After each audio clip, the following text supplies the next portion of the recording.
नमस्कार दोस्तों, एक बार फिर से आपको आपके इस YouTube चैनल में आपका स्वागत है। अगर आप इस चैनल में नए हैं और अगर आपने इस चैनल के कुछ वीडियोस देखे हैं तो कृपया उन्हें लाइक कर दीजिएगा और इस चैनल को सब्सक्राइब जरूर कर दीजिएगा ताकि समय समय पर आपके समक्ष और भी बेहतरीन वीडियोस बनाने का हमें मौका मिलता रहे।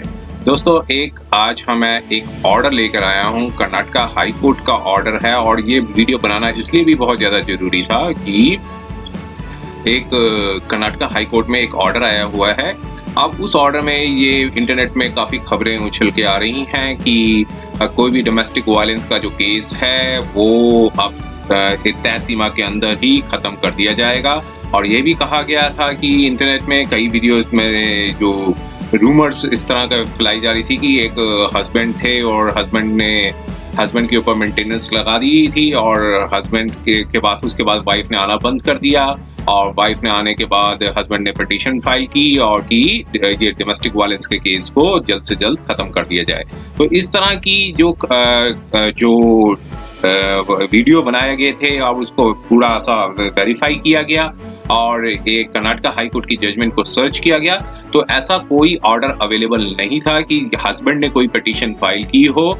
देखिए, ये जो केस था टोटली डिफरेंट फैक्ट्स के ऊपर आधारित था। कर्नाटका हाई कोर्ट ने जरूर ऑर्डर दिया था, लेकिन यहाँ पर जो पिटीशन है वो वाइफ ने फाइल की थी कि उनकी जो एप्लीकेशन थी मेंटेनेंस की वो कंसिडरेशन में नहीं रखी जा रही थी। तो इस ग्राउंड्स पे उन्होंने मैदानमस की जो रिट है वो कर्नाटका हाई कोर्ट में फाइल की थी आर्टिकल 226 कॉन्स्टिट्यूशन के अंदर।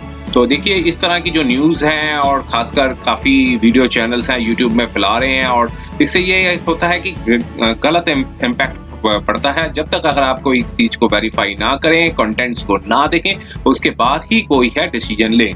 तो देखिए, आप इस ऑर्डर में क्या था, पहले हम इस ऑर्डर को देख लेते हैं क्या था। देखिए, यहाँ से आपको खुद ही पता चल जाएगा कि क्या एक्चुअल फैक्ट्स क्या थे और जो है माननीय हाई कोर्ट ने क्या ऑर्डर दिया। तो क्यों अब नेम्स जो है पार्टीज को वो हम नहीं यहाँ पर बता सकते हैं क्योंकि हम लीगल इश्यूज को हम जरूर देखेंगे क्योंकि लीगल इश्यूज पे जो है वो जानने का सबका राइट बनता है। तो देखिए, यहाँ पर क्या था कि पिटिशनर जो है उन्होंने डायरेक्शन मांगी थी इस कोर्ट से कि writ in the nature of mandamus जो है मेट्रोपॉलिटन मजिस्ट्रेट की जो कोर्ट है बेंगलोर में कि वो उनकी जो इंटरलोकेटरी मेन एप्लीकेशन जो फाइल की थी PWDV एक्ट जिसे कहते हैं for protection of the women domestic violence act में जो criminal miscellaneous number so and so in an outer limit of 3 months। तो यहाँ से खुद ही वेरीफाई हो जाता है, यहाँ से खुद ही क्लियर हो जाता है कि जो पिटिशनर जो है उन्होंने ही पिटीशन फाइल की थी कहाँ पे, एक मेट्रोपॉलिटन कोर्ट में। तो जाहिर है जो पिटिशनर वही होगा जिन्होंने केस फाइल किया और यहाँ पर भी कर्नाटका हाई कोर्ट में जिन्होंने ऑलरेडी एप्लीकेशन मेट्रोपॉलिटन मजिस्ट्रेट की कोर्ट में डाल रखी थी, अब उस एप्लीकेशन के ऊपर ही जो पिटिशनर ने रिट फाइल की थी कि जो एप्लीकेशन जो फाइल की हुई है, यहाँ से खुद देख सकते हैं जो पिटिशनर जो है वो मैंडेटमस की जो रिट है वो सीख कर रहे थे, वो लेना चाह रहे थे कर्नाटका हाई कोर्ट से क्योंकि वो उनकी जो इंटरलोकेटरी उनकी लिखी है to dispose of the interlocutory application जो फाइल की गई थी प्रोटेक्शन ऑफ द वुमेन के लिए in the outer limit of 3 months। तो यहाँ से खुद ही क्लेरिफाई हो जाता है कि पिटिशनर भी वही थे जो एप्लीकेंट थी, ना कि हस्बैंड ने फाइल की थी। अगर हस्बैंड होते तो यहाँ रेस्पोंडेंट लिखा जाता है यहाँ पे, ठीक है ना। तो आप यहाँ पे जो अगर हस्बैंड रिस्पोंडेंट थे वहां पे तो यहाँ पर वो पिटिशनर बनते, लेकिन यहाँ पे लिखा कि उन्होंने ही मैंडेटमस की जो रिट है वो फाइल की कि उनकी जो इंटरलोकेटरी मेन एप्लीकेशन है जो फाइल की गई है जो बेंगलोर की मेट्रोपॉलिटन कोर्ट में। तो यहाँ पे फिर उन्होंने सुनने के बाद यहाँ पे ये देखिए, यहाँ से भी क्लैरिफाई होता है the petitioner files application invoking section 12 of the act on several allegations. The allegations made in the application is not an issue before this court. Along with the application, the petitioner also filed the interlocutory application seeking maintenance in her favor। तो यहाँ से clarify हो जाता है कि husband ने कोई petition नहीं फाइल की। ये इनफैक्ट जो है पिटिशनर इस केस में वाइफ है। उन्होंने यहाँ पर साफ साफ लिख दिया कि जो एलिगेशन जो थी वो यहाँ पे मेंशन ही की गई है। The application file is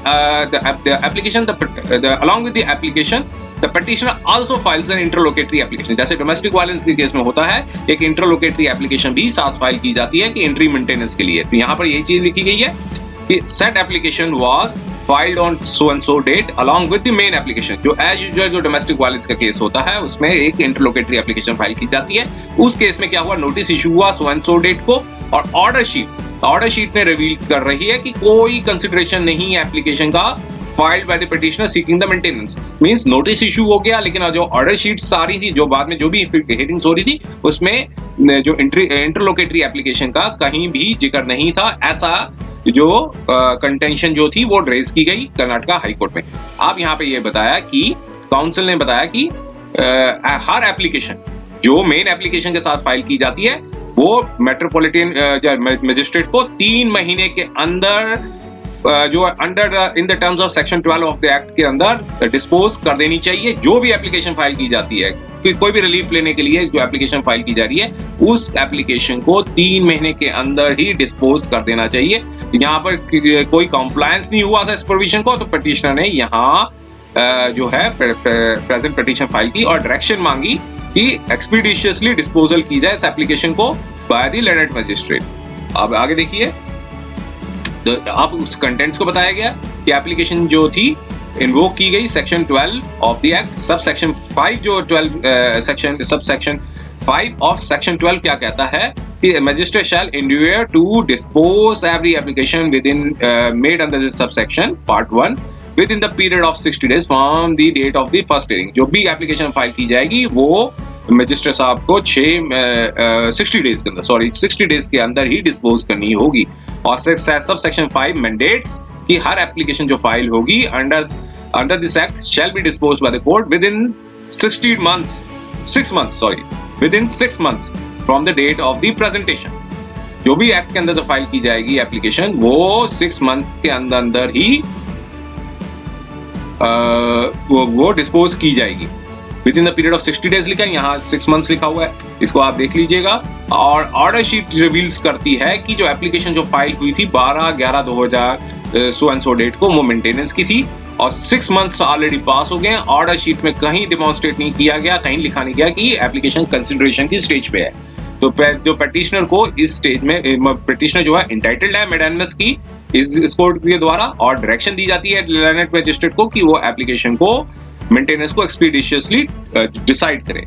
तो इस कारणवश जो है पिटीशन जो है अलाउ कर दी और मेट्रोपॉलिटन मजिस्ट्रेट को डायरेक्शन दी गई कि डिस्पोज करें एप्लीकेशन को जो पिटिशनर ने फाइल की है, जो criminal miscellaneous so and so net of the maintenance with in the period of 2 weeks। 2 weeks के अंदर जब ऑर्डर की रिसिप्ट की कॉपी मिलती है उस 2 weeks के अंदर ही उनकी जो मेंटेनेंस की पिटीशन को डिस्पोज करें। तो देखिए यहाँ से साफ क्लियर हो रहा है कि ऐसी कोई पिटीशन हस्बैंड ने नहीं फाइल की थी। इनफैक्ट जो है वो वाइफ ने फाइल की थी, क्योंकि उनकी जो मेंटेनेंस की जो पिटीशन थी वो डिस्पोज नहीं की जा रही थी, मतलब काफी कंसिडरेशन की स्टेज पे नहीं थी। तो इसलिए एग्रीवेट होके उन्होंने ही आगे मेडानमस की रिट फाइल की। तो अब ये इससे क्लेरिफाई हो गया। मेन मकसद यही था वीडियो बनाने का कि जो आपके पास सही जानकारी पहुंचे, और इसलिए अगर आपको ये वीडियो पसंद आया है तो कृपया से लाइक कर दीजिएगा और इस चैनल को सब्सक्राइब जरूर कर दीजिएगा, ताकि समय समय पर और भी बेहतरीन वीडियोस बनाने का हमें मौका मिलता रहे। समय देने के लिए बहुत बहुत धन्यवाद।